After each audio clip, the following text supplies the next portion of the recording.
Na atividade 3, diz o seguinte: um triângulo retângulo possui os seus dois catetos com mesma medida x, e a medida da sua hipotenusa é 15. Calcule o que se pede. Temos aqui dois valores de x para diferentes segmentos, então os dois lados são iguais a x e o outro, a hipotenusa, é igual a 15. O que pede no item A é para determinarmos a medida dos ângulos internos B e C. E aí, recordando as propriedades de um triângulo isósceles, nós podemos falar o seguinte: se um triângulo tem dois lados congruentes, ou seja, dois lados de mesma medida, então os ângulos opostos a esses lados são congruentes. Os ângulos opostos têm a mesma medida, ou seja, logo B congruente a C. Isso significa que o x, o ângulo oposto a ele é o B, e o outro x, o ângulo oposto para ele é o C. E aqui precisamos lembrar o seguinte, que a soma dos ângulos internos de um triângulo é igual a 180 graus. Quando eu recordo dessa informação, eu pego os 90 graus que já estavam aqui e somo com B e com C, tem que dar 180. Lembrando que o B é congruente ao C, eu posso falar que aqui B mais B, ou C mais C, é igual a 180 menos 90, porque esses 90 graus é o que eu descontei aqui, porque ele já estava assinalado. Então, se eu subtraio 90 de 180, eu sobra 90. Desses 90 graus que sobrou, eu tenho que dividir ele em duas partes, Então, eu vou dividir de ambos os lados por 2, tanto o B quanto o 90, e vou chegar à informação que B mede 45 graus. Se B mede 45, o C também mede 45 graus, porque eles têm a mesma medida, ok? Já no item B, pede para calcular as medidas dos catetos desse triângulo.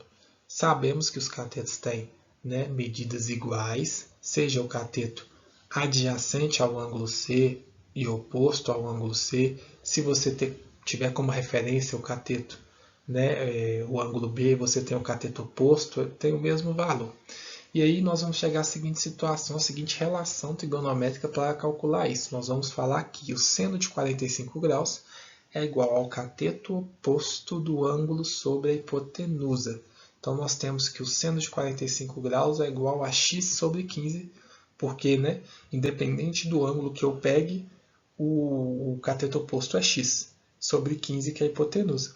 E também vamos olhar lá naquela tabela dos ângulos notáveis, que o seno de 45 graus é raiz de 2 sobre 2. A tabela está no PET, viu, pessoal? Dentro do conteúdo. E quando eu tenho essas duas informações, é aquela ideia da transitividade. Se A é igual a B e B é igual, se A é igual a B, o A é igual a seno de 45 e o seno de 45 é igual a raiz de 2, sobre 2 eu posso afirmar que raiz de 15 é o que x sobre 15, meu Deus, é igual a raiz de 2 sobre 2. Eu posso fazer essa proporção porque ela é válida, ok? Aqui eu multiplico x vezes 2 e 15 vezes raiz de 2 pelo mesmo princípio, que envolve aquela questão de proporcionalidade. Se eu multiplico os meios pelos extremos, eles são proporcionais também. Então, aqui x vezes 2, 2x, 15 vezes raiz de 2, 15 raiz de 2. Dividindo ambos os lados por 2, pessoal, eu vou descobrir quanto que vale um x, que é o que eu preciso. Então, 1x é igual a 15 raiz de 2 sobre 2. Normalmente, dessa etapa aqui, vocês falam assim, está multiplicando? Passa para cá dividindo. É válido? É válido, vai dar certo. Só gosto que você sempre lembrem ou procurem saber por que isso é válido e por que isso acontece, ok?